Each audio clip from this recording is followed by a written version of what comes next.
ঠান্ডা হয়ে গেছে, বাইক ঠান্ডা হয়ে গেছে।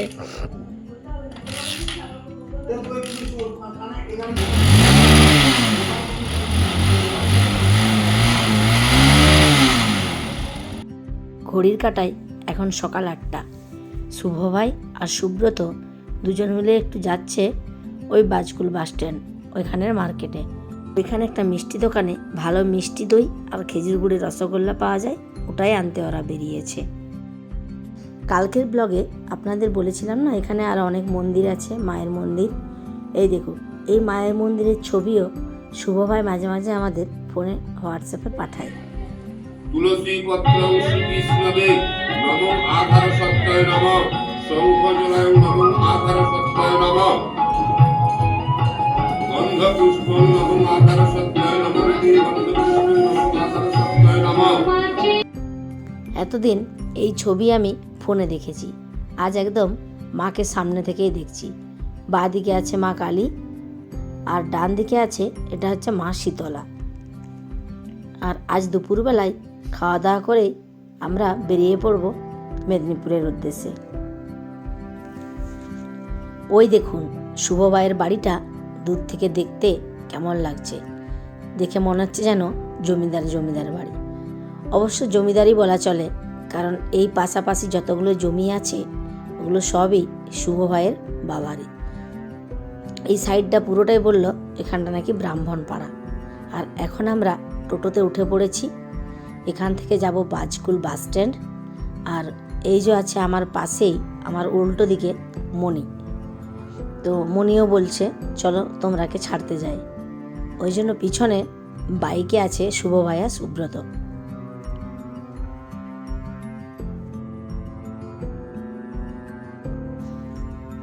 এই জায়গাটা দেখুন কি সুন্দর লাগছে, পিছনটা গ্রাম সাইডে এইরকম প্রকৃতির অপরূপ দৃশ্য মাঝে মাঝেই চোখে পড়ে। আমার তো ভীষণই ভালো লাগে গ্রাম। সত্যি কথা বলতে দেখতে দেখতে 2-3টে দিন কিভাবে কেটে গেল বুঝতেই পারলাম না। তো এখানে এসে খুব ভালো লাগলো। আবারও যদি কখনো আসতে পারি, সময় করতে পারি, বার করতে পারি, ভাই বলেছে আবারও এসো দিদি। তো আমি বললাম অবশ্যই যাব। আর আজ এই মণি শুভ ভাই সবাইকে খুব মিস করব। তার সাথে এই দেখুন এই যে কোলের পুচকিটাকে, ওটাকে তো ভীষণই মিস করব।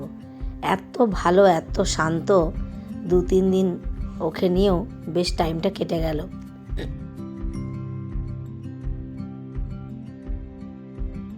বাজকুলের বাস স্ট্যান্ড থেকে বাস ধরে আমরা চলে এলাম এখন মেচেদা রেল স্টেশন, মানে মেচেদা বাস স্ট্যান্ড।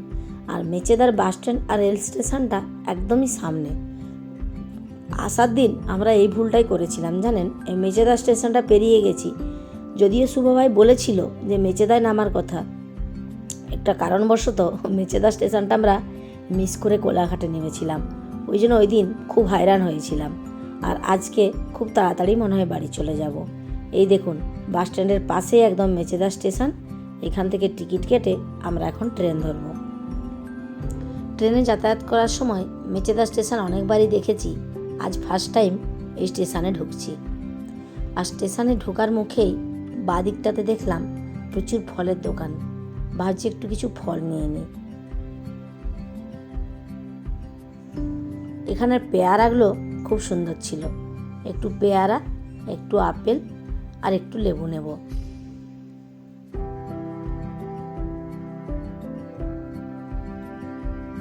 আর এখন আমরা ওভারব্রিজে অনুষ্কাকে পেয়ারাটা ধরতে দিয়েছি, বাকিগুলো আমি নিয়েছি। এটা মেচেদা স্টেশনের ওভারব্রিজটা প্রচুর বড় জানেন। আমরা সবাই এখন ট্রেন আসার অপেক্ষায় স্টেশনে দাঁড়িয়ে আছি।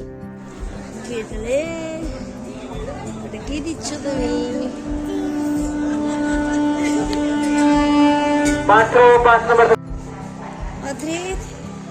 কোথায় এলাম? তার টুপিটা দেখো কি হয়েছে, টুপিটা ঠিক করবে। কোথায় এসেছি?